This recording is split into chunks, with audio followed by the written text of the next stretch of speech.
Our last example for today, again, we will start by factoring.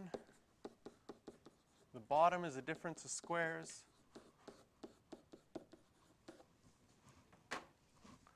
So when we get to step 1, our non-permissible values, x can't equal -3 and x can't equal 3. Two of those factors are identical, so they're going to cancel out. That means one of these is going to be a whole, and after they cancel out, my equation becomes 1 over, it doesn't just become x minus 3. I would say in helping students over the years, that's a very typical mistake. Things cancel out, all you see left is the x minus 3, so you want to write y equals x minus 3. We have to recognize that that x minus 3 is in the denominator. So when everything cancels out, and yes, the only thing left is the x minus 3, that x minus 3 is left, but it's left in the denominator. So with our non-permissible values, what is this going to mean? Well, the minus 3, that one's going to be a whole at minus 3 comma something. The positive 3, that one didn't cancel out. That one's going to be a vertical asymptote. So this graph is going to have a whole and a vertical asymptote. How do we find out where that whole is going to be? Well, now that we've simplified it, we can plug in minus 3. What am I going to get? I'm going to get 1 on the top, because that's all there is, minus 3, 1 over -6. So we've got our whole. We know we have a vertical asymptote. If you want to write out the equation of that vertical asymptote, it's going to be x equals 3. Step 2. Anytime you have a whole, what you're going to be looking at for your horizontal or your oblique asymptotes is you're going to be looking at your new simplified version.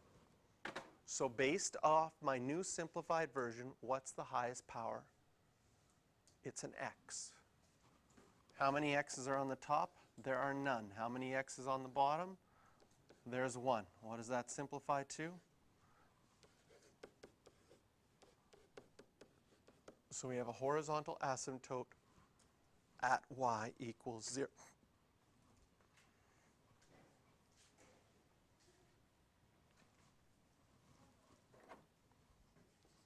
Step 3,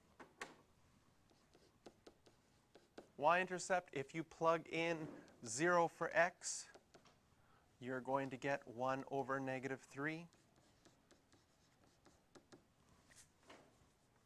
Your x-intercept is when your numerator is equal to 0. Now that we've simplified it, this is what we're graphing. Does our numerator ever equal 0? No. So there will be no x-intercept. So we're going to see, do we have enough information to graph this?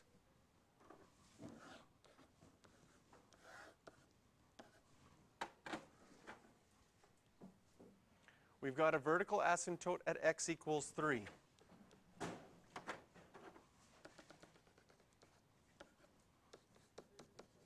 We have a horizontal asymptote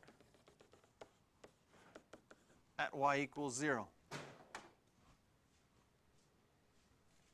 We know that our y-intercept is at 0, -1/3. We know that we have a whole at -3.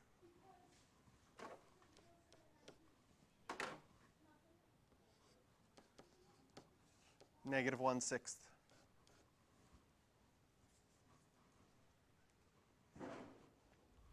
We have enough information here that tells us this graph has to go like this. Again, the vertical asymptote will separate this into 2 different sections. We have no points in section 2. So to find a point, we plug in an x value somewhere in that section. So I would probably choose 4 because it's 1 bigger than 3. It's not always that choosing 1 bigger is your best option. But if I do plug in 4, what am I going to get here? I'm going to get 1 on the top. 4 minus 3 is 1. I'm going to get the point 4 comma 1.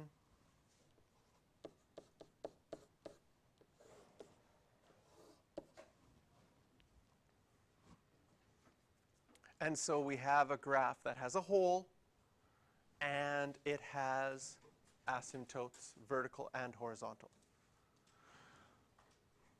Overall, over the past couple of years, I would say that this is the most typical exam question of the graphing. They like to have holes, vertical asymptotes, and horizontal asymptotes. Like I said before, we have not been getting oblique asymptotes on the provincial final. It's been more ones like this. Unfortunately, there are no homework questions in this section that deal with this. So we'll do some practice ones more like this tomorrow as well.